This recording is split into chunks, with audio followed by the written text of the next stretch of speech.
does the average population really hate Russia in that deep seething regard as the Nazis do? No, not really. But mostly people would not be happy with the Russians because that's what they've been taught. And I think what's happened is in the 90s, there were still a lot of people who had some sympathy towards Russia. But as um, if you look at uh, television discourse, movies, anything, any media, we find that the Russians are um, really the villains everywhere.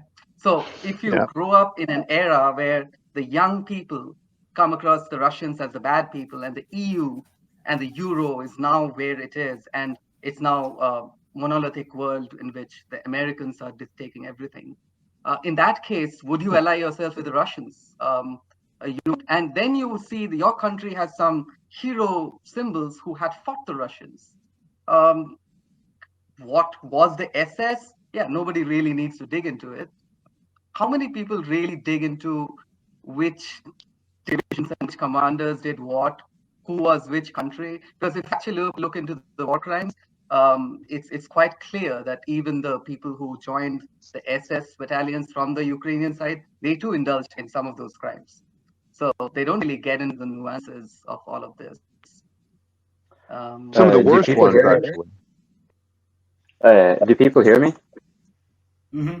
Yeah. Oh, okay. I just want to, thanks for having me on. I just wanted to kind of, I made an observation that it kind of relates to both Toby, Captain Georgia, and Abhinav, and that's kind of how it kind of, we can kind of see the identity politics being infused in all of this. Like, for example, the Jews being collaborating with Nazis and so forth.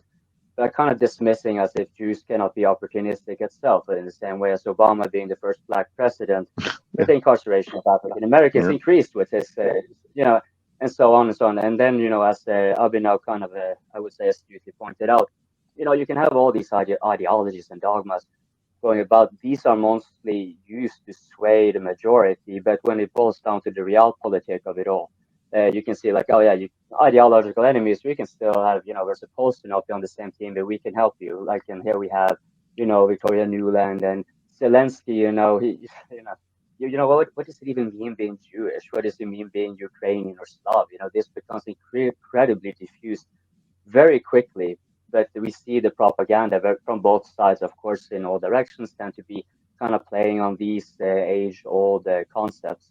And I just kind of noticed, like, as you guys are talking about it, like it's kind of unavoidable at this point, noticing how like the conflation of historical relevance, but it is a very subjective application of how important it is, and it's very selective when it is even applied. So yeah, I just like the nuances and would like to point that out.